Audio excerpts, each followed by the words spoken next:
The drama surrounding Shedeur Sanders' NFL decision has turned into one of the most heated debates of the season, and it all started with a bombshell from none other than Cam Newton.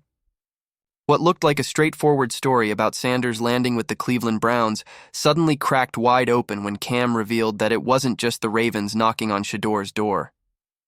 According to him, 3 franchises had interest: the Baltimore Ravens, the Philadelphia Eagles, and yes, the Cleveland Browns. And while Shedeur ultimately chose Cleveland, Newton made it clear he believes the choice could end up being the wrong one. Cam didn't hold back when explaining why Baltimore should have been the obvious answer. In his words, the Ravens have built a system unlike any other in the league. They know how to draft talent, develop it, and turn rookies into elite players. It's been their recipe for years, the very foundation of their success. To Newton, Shedeur passing on Baltimore was like walking away from a golden ticket. He didn't just miss out on a team. He missed out on an environment that could have molded him into the kind of player he aspires to be. And that's where the debate deepens. Because if not Baltimore, why not Philadelphia? Newton pointed to Jalen Hurts as a blueprint for exactly what Shedeur needed. Hurts has been a model of leadership since entering the league. A quarterback who combines discipline with playmaking, and a locker room presence respected across the NFL. Cam argued that the Eagles would have given Shedeur a real opportunity, not to start right away, but to learn, to be mentored by a proven leader, and to grow in a system built for quarterback development. Imagine the kind of player Shedeur might have become with Hurts guiding him, Newton suggested. That was an opportunity to grow under a star and prepare for his own moment, but instead, Shedeur made his own choice. He went with Cleveland.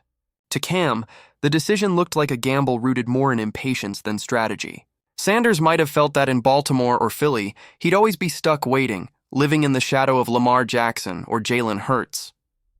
In Cleveland, the path seemed clearer.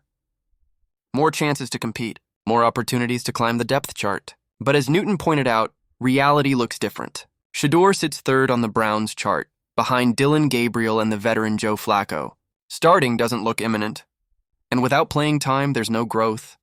No chance to show the league what he can do. Newton stressed that it's not just about football, it's about learning to carry the weight that comes with being the face of a franchise. In Baltimore, Shedeur would have had Lamar as a live example. Watching how Jackson handles media pressure, navigates criticism, and shoulders expectations could have been a masterclass in leadership. Those lessons are priceless, Cam argued. Lessons you can't replicate from a bench in Cleveland. It was more than a roster decision. It was a chance to absorb the intangible skills that separate good players from great ones. And to Newton, Sanders let that slip. He's not alone in that opinion. Emmanuel Acho echoed the sentiment, warning that opportunities like Baltimore don't come often. In a league where careers pivot in a heartbeat, turning down a proven system can be the difference between carving out a legacy and fading into the background. Acho even drew a parallel to Tom Brady. Drafted in the 6th round, Brady didn't land in a perfect spot. But he landed in the right spot under the Patriots system with the right leadership around him. He seized it, and the rest is history. Acho's point was simple. Sometimes it's not about where you start on the depth chart, but about the system that shapes you.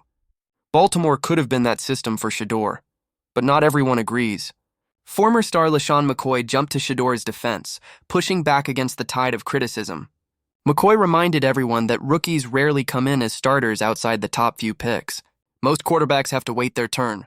For Shedeur, the Browns offered a chance to believe in himself as a starter, not a backup for life. McCoy argued that Sanders, raised by Dion, has the kind of confidence to think big, to see himself leading an offense sooner rather than later. Why sit behind Lamar, a player he'd never realistically unseat, when he could go to Cleveland and at least compete? From McCoy's perspective, Shedeur's choice was about betting on himself, and there's nothing wrong with that.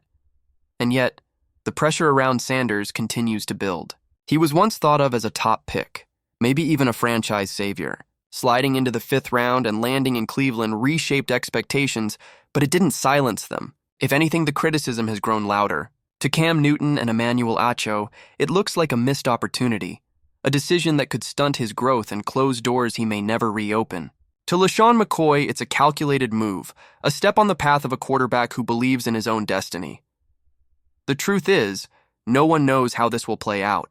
Shedeur is still young, still talented, still brimming with potential. But potential means little without the right circumstances to unlock it. His future depends on whether he can climb the ladder in Cleveland, prove himself when the chance comes, and silence the voices saying he should have gone to Baltimore. Every snap, every throw, every decision from here on out will shape the story, and that's what makes this moment so pivotal. Because if Cam Newton is right, Sanders walked away from one of the best developmental programs in the league.